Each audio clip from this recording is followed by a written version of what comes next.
Welcome to a place where hearts unwind, infinite threads that gently bind, love and compassion in every line. Together we rise through space and time. Welcome back, dear friends, to Infinite Threads, conversations on love, connection, and compassion. As always, I'm your host, Bob, and today's different. This wasn't what I planned. I had a different idea lined up for episode 104. Something more lighthearted. Something that leaves you walking into your day with a smile. But love, real love, doesn't always wear a smile. Sometimes it limps in, bruised and breathless, carrying a shattered mirror and asking, "Will you still hold me now?" This is one of those episodes. A real breakdown, guys. I had a fight this week. Not a disagreement, not a tension-filled exchange.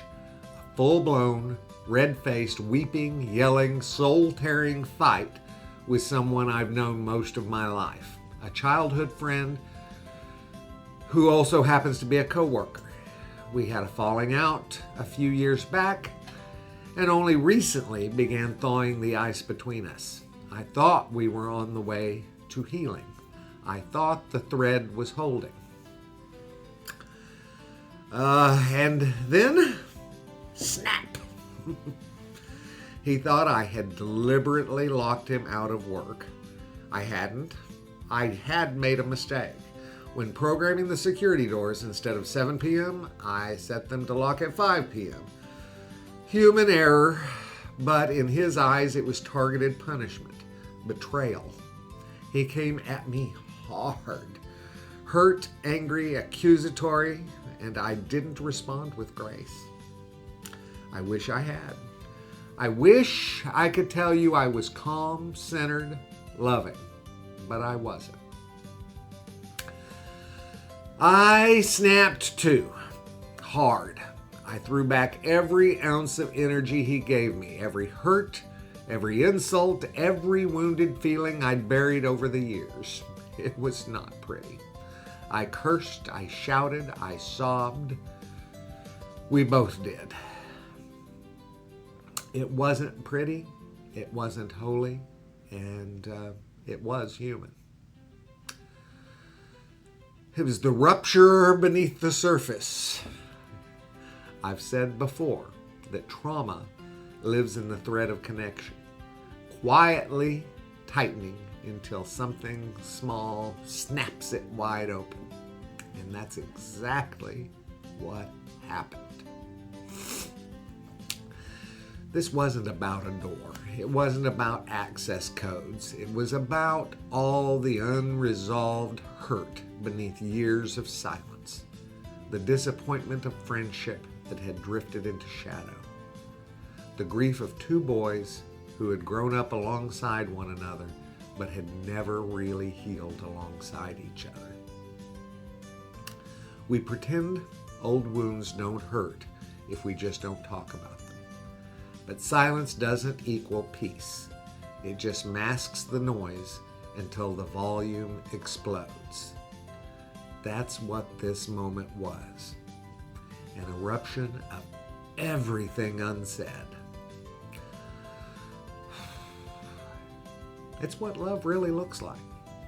This is where I need to be honest with you again.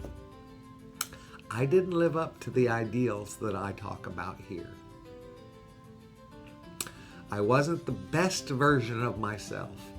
I wasn't the wise voice. I wasn't the one showing restraint. I was someone cracked open by the heat of an old, familiar fire, and for a few terrible minutes, I let it consume me. But I also want to tell you this, that moment didn't end in hate. It ended in humility. After the storm passed, he came back, my friend. He stood in the ashes of what we'd just burned and said, "I'm sorry." Not defensively, not conditionally. And then I apologized too, not because I was obligated, but because it was true, because I missed him, because even after everything, I still care about him. Repair is a sacred practice, guys. We don't talk enough about the beauty of repair.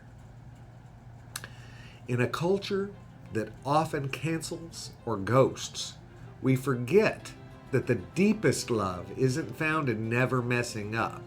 It's in what happens after the mess. Repair is a skill, a sacred one. Saying, "I'm sorry," doesn't mean you've failed. It means you've chosen to care more about connection than being right. And forgiveness, it's not weakness. It's spiritual maturity. It says, "I see your worst moment and I still choose to stay connected." It's easy to love when everything is smooth.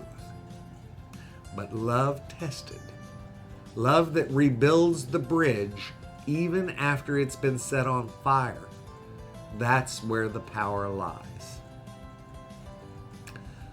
Let's talk about shame. I know some of you listening have had your own version of this. Maybe it was a fight, a breakdown, a moment where you lashed out or shut down or pushed someone away out of fear. Maybe you're still sitting with shame from that moment. Let me tell you something as someone who just went through it. Shame is a liar. Shame says you're not who you say you are. But growth says you are still becoming. And love, unconditional love, says, "I still see you even now." We don't lose our worth in a moment of failure. We reveal our worth in what we do after. Love is a choice. I say that all the time to you too.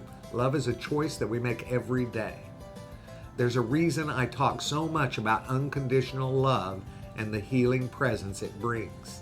It's because in moments like these, when you feel like you've undone everything, you need to believe that love isn't gone. It's waiting. Love is always waiting. But it doesn't knock on the door with confetti and warm cookies. Sometimes it knocks with calloused hands, asking, "Will you let me back in after what just happened?" Say yes. Because that moment, that yes, can change everything. I've started asking myself a question in nearly everything I do now, and I've said this on various other episodes. Is this coming from a place of love? Not just kindness, not just politeness, but love. If the answer is yes, even if I'm being firm, even if I'm holding a boundary, then I know I'm aligned with my values. If the answer is no, if I'm acting out of fear, resentment, ego, then it's time to pause, time to reevaluate. This simple question has saved me from escalating more fights than I can count. It's helped me apologize sooner, speak more clearly, and love more deeply. Try it. Ask yourself before the text, before the meeting, before the decision, before the post. Is this coming from a place of love? It will change the way you live, guys. To any one of you who snapped the thread, maybe it was yesterday, maybe it was 10 years ago. You yelled, or ran away, or ghosted, or shut down, or hurt someone who trusted you, or hurt yourself by pretending that you didn't care. You're not beyond love. You're not beyond repair. The thread of compassion doesn't dissolve when it's strained. It waits to be retied. So if you can, take a deep breath and reach out. Apologize, forgive, ask to talk, even if it's messy, especially if it's messy. Sometimes the most sacred love is found in the rebuilding. Thank you for walking this vulnerable path with me today. It's a tough one. If this episode speaks to you, share it. Share it with someone you've hurt, or someone who's hurt you, or just someone who needs a reminder that even broken people can love beautifully. As always, I'll see you in the next one. Until then, choose love. I love you guys very, very, very, very much. And you know what I need you to do? Go out and pass that on. Later, Gators.